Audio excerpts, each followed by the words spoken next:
बात करना चाहता हूं और आप सभी का स्वागत करना चाहता हूं। आज की ये प्रेस कॉन्फ्रेंस रखने का जो हमारा मेन आज मुद्दा था, अब 2 मुद्दे बन चुके हैं।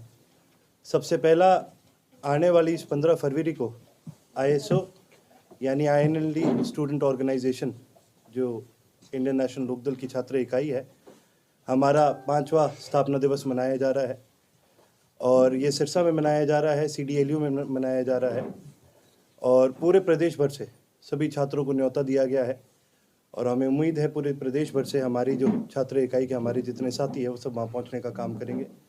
हमारे मुख्य वक्ता चौधरी अभय सिंह चौटाला जी होंगे और हमारी नेशनल बॉडी है उसका गठन भी आने वाली इस 15 तारीख को करा जा रहा है। साथ ही साथ छात्रों के कई मुद्दे हैं जिनको ISO ने पहले भी बड़ा हाईलाइट करने का काम करा है, उन्हीं मुद्दों को हम आगे हाईलाइट करने का काम करेंगे और कई नए मुद्दे हैं जो इस बजट के बाद प्रदेश के आगे आने जा रहे हैं, इस देश के छात्रों के आगे आने जा रहे हैं। उन सभी मुद्दों के ऊपर हम उस दिन चर्चा करने का भी काम करेंगे। साथ ही साथ ISO ने हर साल अपने संगठन के माध्यम से समाज सेवा करने का काम करा है, चाहे वो रक्तदान के कैंप हो, चाहे वो नशा मुक्ति के अभियान हो, चाहे वो कैंपस की सफाई के अभियान हो। हम हर साल 15 तारीख को इस प्रकार से पूरे प्रदेश के अंदर अभियान करते जा रहे हैं और इस साल भी 15 तारीख को हमने रक्तदान का भी एक अभियान शुरू करा है और जिस प्रकार से समाज सेवा इस प्रदेश के छात्र हमेशा से करते जाए हैं, उस समाज सेवा की प्रथा को हम आगे बढ़ाने का काम कर रहे हैं। साथ ही साथ आज एक और चीज़ के बारे में भी आप सभी साथियों से मैं चर्चा करना चाहूँ कि ये बड़ी एक आज निंदनीय घटना हुई है कि जो हमारे प्रदेश की सरकार है, जो देश की सरकार है, इसने किसानों को रोकने के लिए सिर्फ इस बात के डर से कि भाई किसान इकट्ठे हो रहे हैं, पूरे प्रदेश के अंदर एक तरह से सारी रास्तों को, सारे रोड्स को इन्होंने ब्लॉक करने का काम करा है। आप सिरसा शहर के अंदर भी हैं, अगर आप देखेंगे यहाँ से रानिया की तरफ अगर आप जाएंगे तो किस तरह का सरकार ने ब्लॉक करा है। पहले तो 4-5 ट्राले मिट्टी के गिरे, फिर उसके बाद कंक्रीट के बैरिकेड लगाए, कंक्रीट के बैरिकेड के बाद जो पुरानी पाइपें पड़ी होती है कंक्रीट की वो लगाई उसके आगे, और फिर उसके आगे पुलिस का बैरिकेड लगाया। आप सोच सकते हैं इतनी भयंकर बैरिकेडिंग सरकार ने आज जो करी है, ये केवल और केवल सरकार का डर आपको दिखाने का काम करता है। एक तरफ इस प्रदेश की और इस देश की सरकार अपने गुणगान गाती है, लेकिन दूसरी तरफ आप ये देखो क्या हालात बन चुके हैं। 13 तारीख के डर में 3 दिन पहले इस प्रदेश की सरकार ने इंटरनेट की सारी सेवाएं बंद कर दी। 3 दिन पहले पूरे प्रदेश को रोक दिया।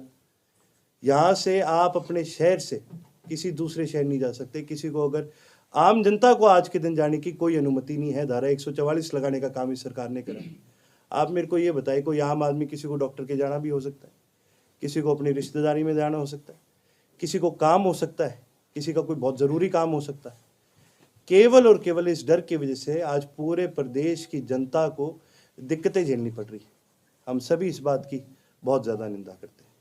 बाकी आपकी तरफ से कोई भी सवाल हो आज के दोनों विषयों के बारे में तो आप खुल करके इस बारे में चर्चा कर सकते हैं। उसका आपका जो स्थापना दिवस पे किस तरह के कार्यक्रम रहेंगे? स्थापना दिवस पे हमारा जो एजेंडा है ISO का, उसको विस्तार से डिस्कस किया जाएगा। हमारी क्या विचारधारा है वो आपके आगे रखी जाएगी और साथ ही साथ 2 बड़े एजेंडाज हैं आज के दिन। एक तो स्टूडेंट्स की बढ़ती फीस को लेकर के, आज सरकारी कॉलेजों के अंदर भी स्टूडेंट्स की फ़ीस को बढ़ाया जा रहा है और प्राइवेट कॉलेजेस को ज़्यादा बढ़ोतरी दी जा रही है। इसकी वजह से हमारे प्रदेश के अंदर एजुकेशन की एक बड़ी कमी आई है और एजुकेशन की जो क्वालिटी है वो भी गिरी है। आज हमारे प्रदेश का छात्र, इस देश का छात्र अपनी पढ़ाई अच्छी तरह से कर नहीं सकता और प्राइवेट कॉलेजेस में ज़्यादातर जो बच्चे जाते हैं उनके माता पिताओं को लोन उठाना पड़ता है उनको वहाँ पढ़ाने के लिए। आज हमारे हालात ये बन गए कि बच्चों को पढ़ाने के लिए भी अगर लोन उठाना पड़ जाए तो ये बड़ी निंदनीय चीज़ है और इसकी सारी जो जिम्मेवारी है बाद में वो उसी छात्र के ऊपर आती है और जब उसको सैलरी नहीं मिलती, उसको रोजगार नहीं मिलता तो वो बेचारा डिप्रेशन की तरफ भी चले जाता है कि कहीं क्राइम की तरफ भी चले जाता है।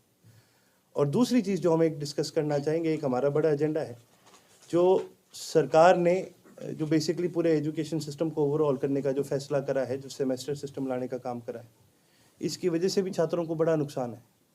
हमारे एजुकेशन सिस्टम तो इतना अच्छा माना जाता है कि दुनिया भर से बच्चे भारत में आते हैं पढ़ने के लिए। यदि किसी की ज़रूरत है तो ज़्यादा प्रैक्टिकल कोर्सेज की ज़रूरत है, ज़्यादा लंबे कोर्सेज की ज़रूरत नहीं है। आज हमारा एजुकेशन सिस्टम पूरी तरह से थियरी की तरफ जाने लग रहा है, जबकि सारी दुनिया आज के दिन प्रैक्टिकल कोर्सेज के माध्यम से अपने बच्चों को आगे बढ़ावा देने का काम करती है। आज पढ़ाई को लंबा करने की जरूरत नहीं है, पढ़ाई को इंटीग्रेटेड करने की जरूरत है। ये दो हमारे बड़े विशेष मुद्दे रहेंगे, और भी कई सारे रहेंगे। और कार्यक्रम में चौधरी अभय सिंह जी भी सभी हमारे साथियों को संबोधित करने का भी काम करेंगे, और भी कई सारी चीज़ों के ऊपर हमारी चर्चा होगी। छात्र इलेक्शन को लेकर भी चर्चा है। हमने हमेशा से हरियाणा प्रदेश के अंदर छात्र इलेक्शन के हक में बात करी, यहाँ तक कि जब पहले अनाउंस करे गए थे और उसके बाद जब इनडायरेक्ट इलेक्शंस करे गए थे तो हमने इसका बहिष्कार भी करने का काम करा था। इनडायरेक्ट इलेक्शंस किसी भी माध्यम से सही इलेक्शंस नहीं माने जाते, क्योंकि वो सही रिप्रेजेंटेशन नहीं देते। आपने हाल ही में देखा होगा, चंडीगढ़ जैसे शहर के अंदर जो एक यूनियन टेरिटरी है, जिसके ऊपर मतलब सीधा सीधा एडमिनिस्ट्रेशन राष्ट्रपति की होती है। यूनियन टेरिटरी के एडमिनिस्ट्रेशन को हम सबसे साफ एडमिनिस्ट्रेशन मानते हैं, और चंडीगढ़ जैसे शहर के अंदर भी सरकारी कर्मचारी के माध्यम से वोटों के अंदर धांधली करी गई। तो फिर यूनिवर्सिटी के इनडायरेक्ट इलेक्शंस क्या चीज़ है? इसमें तो सरकार हमेशा ही अपने बच्चों को आगे बढ़ाने का काम कर सकती है। हम किसी भी हाल में, और ख़ास करके ऐसी किसी भी सरकारी प्रक्रिया में जिसके अंदर सरकार डायरेक्टली इन्वॉल्व है, हम तो उसको मानते ही नहीं।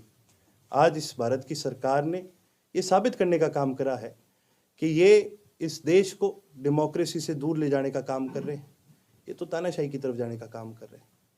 ये चाहे आज साफ साफ ना दिखे, पर आप ये मान करके चले कि अगर इसी प्रकार से ये बीजेपी की सरकार इस प्रदेश के अंदर, इस देश के अंदर आती रही, तो हमारी डेमोक्रेसी ही खतरे में हो जाएगी। युवाओं को विधानसभा लोकसभा के चुनाव भी आ रहे हैं, वहाँ भी कुछ जगह दी जाएगी? युवाओं को विधानसभा के और लोकसभा के चुनाव में दोनों में जगह दी जाएगी। हमारे कई युवा साथी हैं जिन्होंने पिछले 5 साल के अंदर, कई नई साथी हैं जिनको मौका दिया गया, जिन्होंने अपने आप को साबित करने का काम करा है। हमारी हमेशा से ये कोशिश रही है कि प्रदेश के अंदर युवाओं को बढ़ोतरी दी जाए। यहाँ तक कि जब पिछले लोकसभा के चुनाव थे तो भारत का दूसरा सबसे जो जवान कैंडिडेट था वो मैं खुद था। इस पार्टी ने एक युवा को एक बड़ा मौका दिया, और उस समय तो मैं स्टूडेंट भी होता था, तो एक छात्र को और एक युवा को एक बड़ा मौका देने का काम करा, और उसी प्रथा को हम आगे बढ़ाने का काम करेंगे। हमारे कई युवा साथी हैं, जैसे कि मैंने कहा, जिन्होंने अपने आप को काफ़ी काबिल साबित करा है। मैं उम्मीद करूंगा कि पूरे जिले की कमेटी, पूरे हल्के की कमेटी उनकी काबिलियत को माने और उनका नाम आगे बढ़ाने का काम करे। और जी कोई सवाल? अर्जुन, किसान आंदोलन को लेकर के आपकी क्या रणनीति है, कैसे समर्थन करेंगे? जैसे पिछली बार अभय चौटाला खुल के साथ है। पिछली बार भी चौधरी अभय सिंह जी ने खुल के समर्थन दिया था, और इंडियन नेशनल लोकदल वो पार्टी है जिसका जन्म ही किसान मजदूर के आंदोलन में हुआ था। हमने हमेशा से किसान को प्राथमिकता, मजदूर को प्राथमिकता देने का काम करा है।